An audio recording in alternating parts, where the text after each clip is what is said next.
नमस्ते दोस्तों, आज की इस वीडियो में हम एक ऐसे शेयर की बात करने वाले हैं जिसने पिछले एक साल में निवेशकों को सबसे ज़्यादा कंफ्यूज भी किया है और सबसे ज़्यादा डिसअपॉइंटमेंट भी किया है, और वो शेयर है इरेडा। अगर आप इस स्टॉक को काफ़ी समय से ट्रैक कर रहे तो आपको ये मानना पड़ेगा कि ये कहानी आसान नहीं रही है। एक समय था जब यही शेयर 300 के आसपास ट्रेड कर रहा था।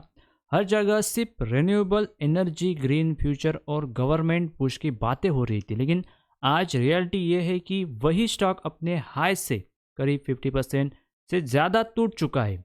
अब ऐसे माहौल में आज की तारीख में, आज तारीख 9 जनवरी बहुत क्रिटिकल बन जाती है, क्योंकि आज कंपनी के क्वार्टर 3 रिजल्ट आने वाले हैं। अब सवाल सीधा है, क्या रिजल्ट सच में गेम चेंजर साबित हो सकते हैं या फिर ये सिर्फ एक और होप रैली बनकर रह जाएगा। चलो बिना भावनाओं में बहे रियलिटी और जेन्युइन पॉइंट पर बात करते हैं और समझने की कोशिश करते हैं कि क्या यहाँ से एक रिवर्सल देखने को मिल सकता है। अगर हम आज के कारोबार की बात करेंगे तो लगभग 3% के आसपास शेयर टूट चुका है और अभी 137 रुपये 10 पैसे पर ट्रेड कर रहे हैं।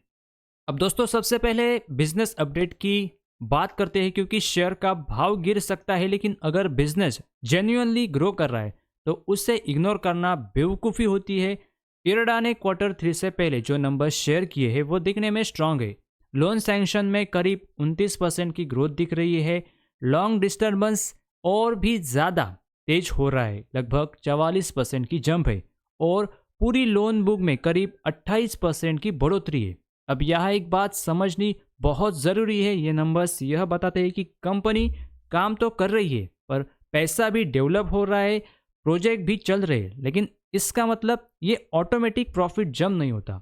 असली खेल होता है मार्जिन्स, कॉस्ट ऑफ बोरोइंग और एनपीएस पर। तो बिजनेस तो एक्टिव है, उसमें कोई दिक्कत नहीं, लेकिन बिजनेस प्रॉफिटेबल कितनी इफिशियंसी है ये रिजल्ट बताएंगे। अब एक और डेटा पॉइंट है जिस पर लोग अक्सर और रिएक्ट कर जाते हैं, वो है सरकार की एक्सीलेंट रेटिंग। इरडा को गवर्नमेंट एमओयू परफॉर्मेंस में 100 में से लगभग 96.42 मार्क्स मिल चुके हैं। ये अच्छी बात है, इसमें कोई डाउट नहीं, लेकिन यहाँ रियलिटी चेक जरूरी है। एमओयू रेटिंग ये बताती है कि कंपनी ने गवर्नमेंट सेट टारगेट्स पूरे किए हैं या नहीं है। ये नहीं बताती है कि माइनॉरिटी शेयर होल्डर को कितना रिटर्न मिलेगा।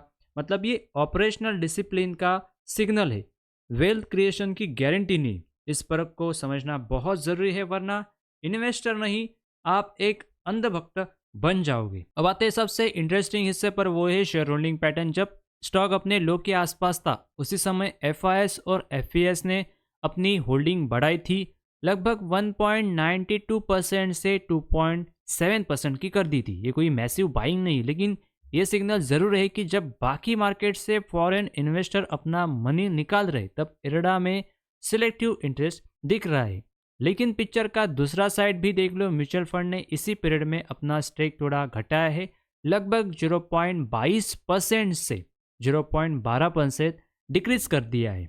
तो कंक्लूजन ये नहीं कि स्मार्ट मनी आ रहा है, बल्कि ये है कि डिवाइड हो चुका है, यानी एफआईएस की होल्डिंग बढ़ चुकी है और म्यूचुअल फंड की जो होल्डिंग थी वो थोड़ी सी डिक्रीज हो चुकी है। अब सबसे बड़ा इवेंट है कि आज के क्वार्टर 3 रिजल्ट, आज इरडा के क्वार्टर 3 के रिजल्ट कंपनी अनाउंस करेगी, तो यहाँ से एक वॉलेटिलिटी शुरू होगी। अगर नंबर्स एक्सपेक्टेशन से बेहतर निकले तो शॉर्ट टर्म रिलीफ रैली संभव है। अगर नंबर्स ठीक ठाक रहे लेकिन गाइडेंस वीक हुई तो स्टॉक फिर से दबाव में आ सकता है। और अगर क्रेडिट कॉस्ट और असेट क्वालिटी में गड़बड़ दिखी तो नीचे के लेवल्स भी दिख सकते हैं। इसलिए यहाँ ब्लाइंडली बुलिश या ब्लाइंडली बेरिश होना दोनों गलत है। अब आखिर में और सबसे ज़रूरी बात जो ऑनेस्टली बहुत लोग कम बोलते हैं, इरडा कोई पेनी स्टॉक नहीं है, लेकिन ये कोई रिस्क पीएसयू भी नहीं है। Interest rate cycle, government policy, renewable project delays, ये सब इसके अर्निंग पर डायरेक्ट असर डालते हैं। जो लोग सिर्फ ये सोचकर बैठे हैं कि गवर्नमेंट कंपनी है, गिर नहीं सकती, वो खुद को बेवकूफ़ बना रहे हैं। मार्केट किसी भी भावनाओं की रिस्पेक्ट नहीं करता। तो फाइनल कंक्लूजन ये है कि पैनिक मत करो, ओवर एक्साइटेड मत हो। नंबर्स देखो, मैनेजमेंट की कमेंट्री सुनो और उसके बाद डिसीजन लो। और हमेशा याद रखो कि शेयर ऊपर नीचे जाते रहेंगे, लेकिन एक गलत फैसला आपके पूरे कैपिटल को परमानेंटली डिस्ट्रॉय कर सकता है। तो दोस्तों ये थी आज की इरडा को लेकर अपडेट। आई होप आपको ये वीडियो कुछ इन्फॉर्मेटिव वैल्यूबल लगा, तो चैनल को सब्सक्राइब, वीडियो को लाइक और अपने दोस्तों के साथ शेयर करें ताकि यह जानकारी ज़्यादा से ज़्यादा लोगों तक पहुंच सके। तो मिलते हैं किसी नेक्स्ट अपडेट के साथ, तब तक के लिए धन्यवाद।